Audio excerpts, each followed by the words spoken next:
So it's midwinter in Texas and the weather outside is absolutely atrocious. So that means it's time to edit old videos. Today's video is a compilation of clips I filmed over spring break, so mid to late November of 2025. This video is going to be the first of a new series I'm starting called Subdivision Shorts. Essentially just an archive of clips from a certain subdivision in my area that I'm just going to make a quick video on. So without further ado, let's get on to the first episode of Subdivision Shorts.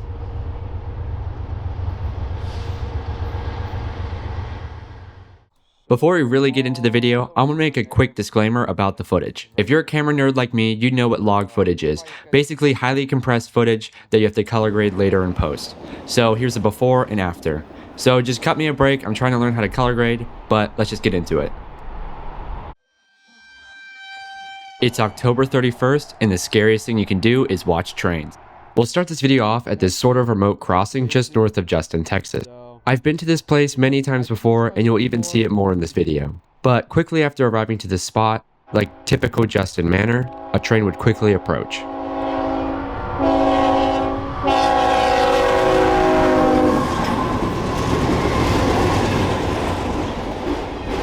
H4 GEVO? Spooky, I know. This train was pretty average. It had a BNSF H4 leader, H1 trailing, and another H2 trail. This was your run-of-the-mill auto train out of Alliance Yard. Nothing crazy, but still a pretty nice catch with the H1-9.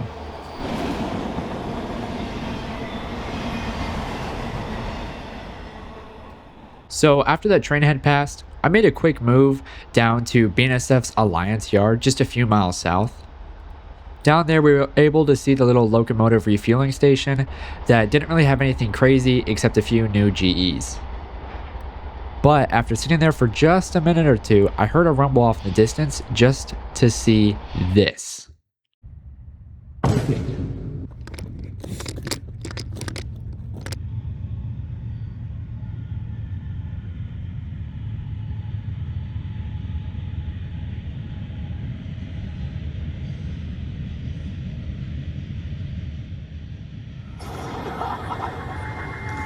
Oh no! Yeah, you saw that right.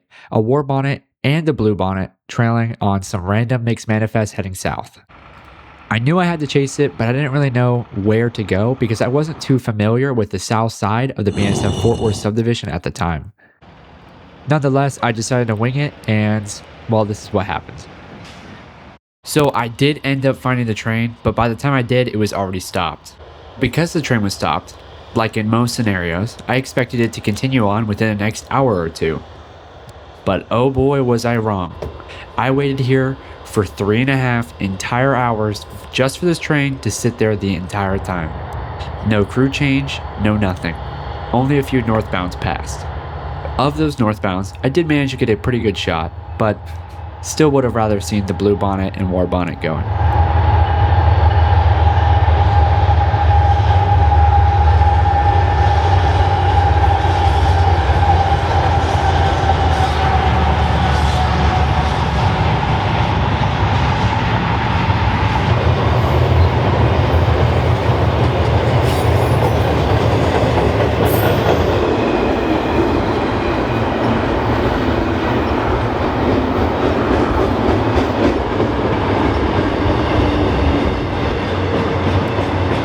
So after a long few hours of waiting, I had to go to work, so I had to say goodbye to this big foam-worthy train.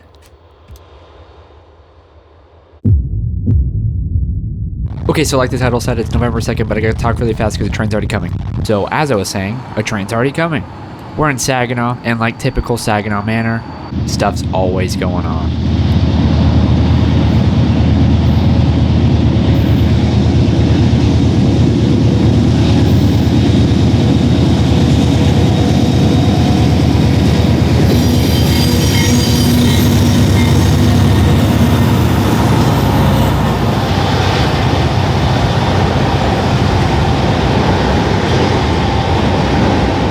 This was some really good lighting, and especially with an ace in it, W shot. Although the spot was pretty good, I was already looking at my next shot. But we'll save that for a little bit later on in the video. Before we get to Attenbury Grain, we have to wait for this BNSF southbound to pass. Now this is one of my favorite shots in Saginaw, just the lighting, the locomotive, and everything kind of adds together.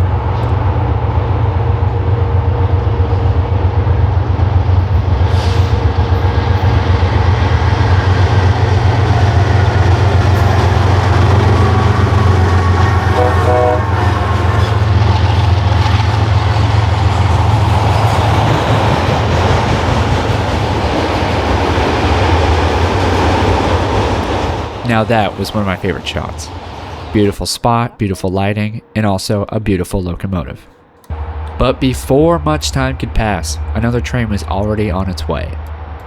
This time a local out of Saginaw Yard going somewhere north, I assume Alliance Yard, but I'm not totally sure. And oh my goodness, will you look at that beautiful, beautiful BNSF H1. 1890 is an ex-ATSF SD40-2 with that really cool long nose.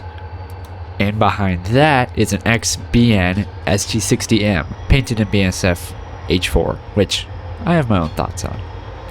But this train gets even better. Yep, this train has an unpatched BN caboose. Isn't that just beautiful? I'm pretty sure this caboose is used for just shunting cars around so the crew can stand back there, but you know, still pretty cool.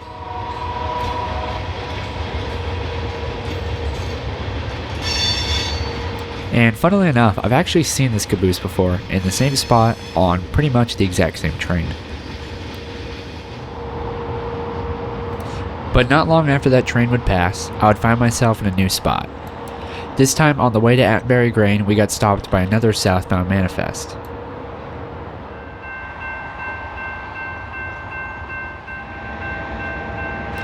As rear DPUs on this train, they had a CP ES44AC and then another BNSF GEVO, so some ES44 variant that I don't know.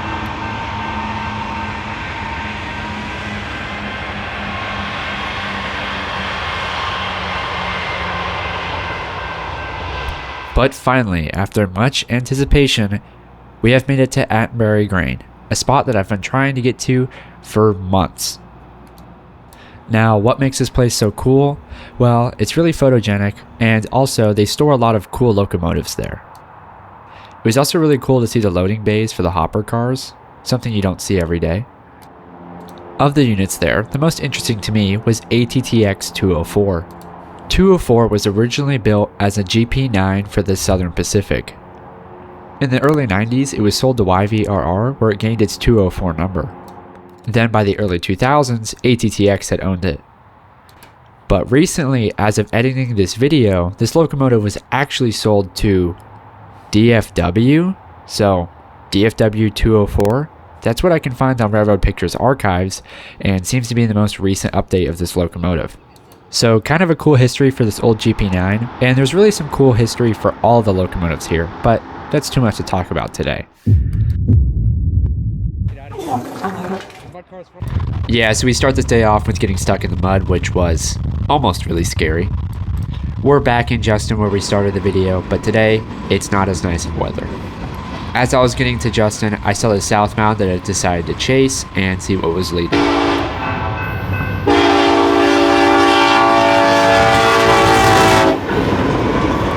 Yeah, it turns out it was an amazing catch.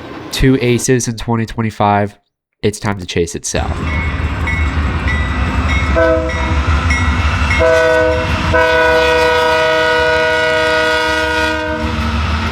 Yeah, we instantly got stopped by another train. So my little ADHD pea-brain decided to chase this further north. Remember the start of this video? Yeah, we're back here again. And trust me, this is not the last time we'll be here. By the time I made it to that spot, a southbound was already coming. So, you know, just whatever happens, happens at this point.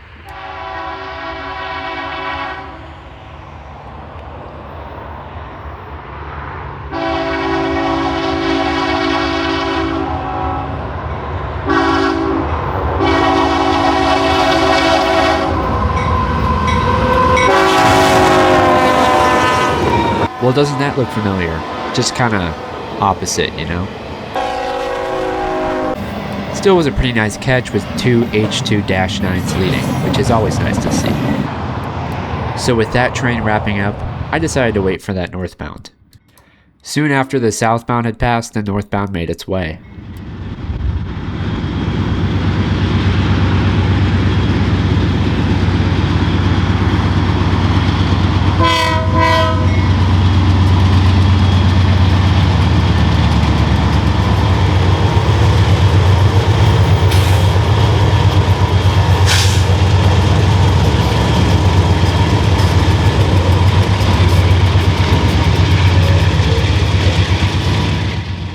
I was really happy with that shot, maybe besides a little flinch.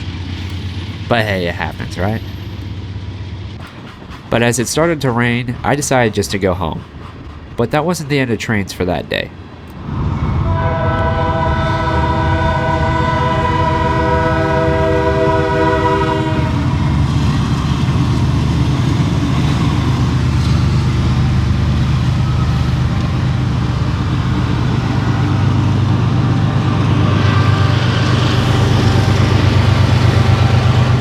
Yep, got stopped by a northbound on the Choctaw Sub, and it had a pretty cool locomotive in there. I couldn't find any info on ECRX 1599, but obviously it's an XUP and looks to be some sort of GP38, GP40 variant. So I kinda lied. You know how I said this video was over like the November Thanksgiving break sort of time? Well, it's March, and I'm just now editing this, and I have more clips to play, so this next segment is going to be March 5th. Yep, a whole, 4 months later. So once again, we're back in Justin, just this time on the south side. It was supposed to rain soon after I got here, so I wasn't here for long, but it did give for a pretty cool backdrop to see that storm in the background. But soon after I got here, a southbound was already on its way.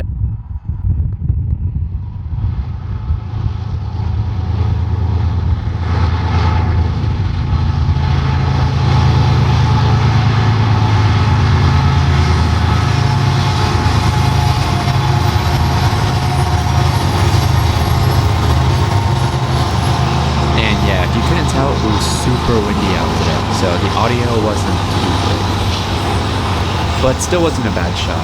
Sure, it was 2 GEVOs, but it's whatever. I like the bridge though, and the lighting was pretty cool.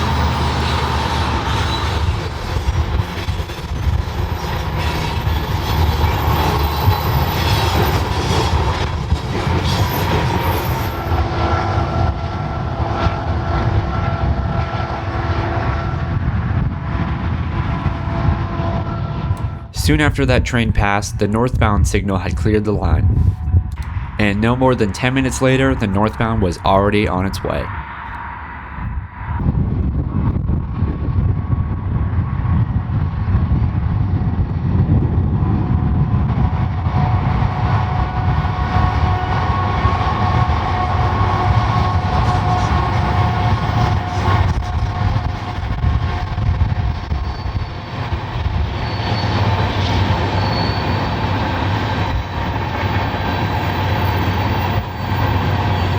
So with us wrapping up the last day, I really hope you guys enjoyed this video. This is the longest I've ever spent on any YouTube video ever, and I really hope you made it to the end.